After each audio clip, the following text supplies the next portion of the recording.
Question from a client who wants to know, is Hinge Boost worth it? And if so, when is the best day and time to use it? And I would say absolutely it's worth it. If you're going to be strategic and you're just going to use it like on a specific day and time, I will say Sundays and Mondays are when people are the most lonely.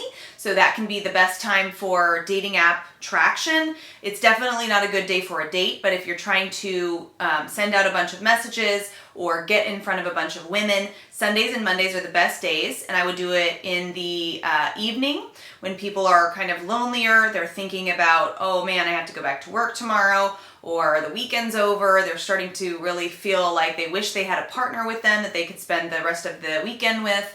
And so Sundays and Mondays are the best days to do a Hinge Boost. I do recommend it. I also recommend Bumble Spotlight. Any of the upgrades on Bumble, Hinge, and Tinder I recommend. I would save your money and not do upgrades on the League or on Coffee Meets Bagel. I haven't heard great things about doing any of the upgrades, but you could try it. And I definitely don't recommend doing any kind of upgrading or paying for anything on eHarmony or Match.com. I found that those just are not able to compete with the marketplace, and there's no need to spend money where you don't need to. So the dating apps used to be, you didn't need to pay for anything, and now as we've kind of gone through and seen how they've performed over the years, I would say now it is actually a good idea to upgrade the apps. Certain companies have hit IPO, a lot of the main ones that you see, Bumble is definitely there.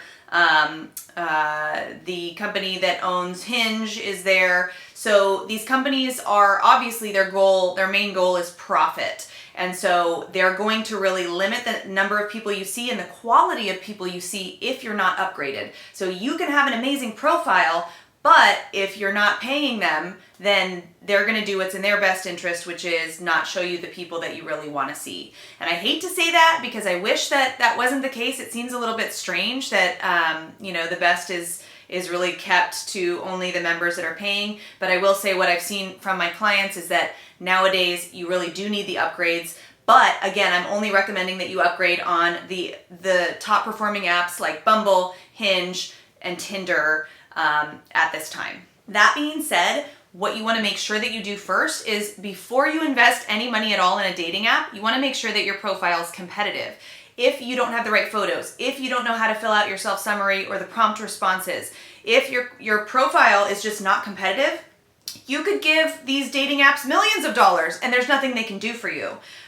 So first things first, make sure that your photos are competitive. Test them on Photo Feeler. Come talk to me. I'll tell you the 6 photo archetypes you want to have on your profile to be competitive. I'll give you all of the do's and don'ts, what you should not be doing on your profile. I also, in my coaching program, I give my clients a self-summary template that is designed to pull out the very specific things about you that set you apart from the rest of the men that you're competing with on dating apps. So it's not a copy and paste, but it's unique to you and it's designed specifically to pull out those really important keywords that the algorithms are going to use to match you with your most compatible partner.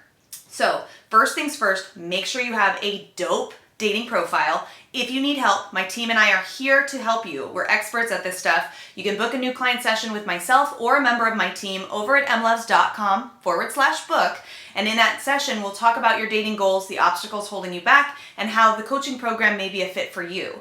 And if you do become a client, we will make sure that your profile is dialed in. You can get one-on-one support on your profile, get feedback from women. We'll tell you all about your photos, whether they're competitive or not. We'll teach you how to test them, and we'll make sure that your self-summary and your prompt responses are really dialed in to make sure you get the most compatible matches. Once you know your profile is competitive, then absolutely recommend upgrading on Bumble, Hinge, and Tinder. If you're trying to upgrade your app before you know that your profile is competitive, you're really just wasting your money, because if women, even if you're getting in front of the most competitive women, if your profile sucks, they're not going to swipe right on you. You're not going to get more matches. You won't be able to get in front of more women. So really, it's super important that you make sure your profile is set up for success. And even beyond that, let's say you have $1 million trillion. You still want to make sure your profile is competitive because Your internal ELO score, which is the algorithm the apps are using to assess your market value. This is based on how many people swipe right on you, how many people respond to your messages, how long the messages continue, and all of that. That is going to determine your market value. And so if your profile is not competitive and you spend all your money to upgrade your account, but you don't spend time making your profile dope, then you're going to mess up your ELO score so that the app determines you or sees you as low value. And now you're just going to see the ugly girls. I'm sorry to say this, but it's true. You're just going to see the ugly girls. You're just going to see the girls that you would never go on a date with in the first place. And you'll start thinking that there aren't even beautiful women in the world because the app is going to constrain who you get shown to, even if you're paying. So you really don't want to do that. You don't want to mess up your ELO score. The longer you go with a bad profile, the worse the algorithm is going to ding you for being low value. And it's just going to make for a horrible experience for you, and you're not going to find what you want. So really, I'm here to help. If you're struggling with this, there is definitely a solution. Book a new client session with me or a member of my team over at emlovz.com. That wraps up this video. If you like this video, make sure to like it, subscribe to my channel, and leave a comment in the comments below. Thanks so much for watching, guys, and I'll catch you next time.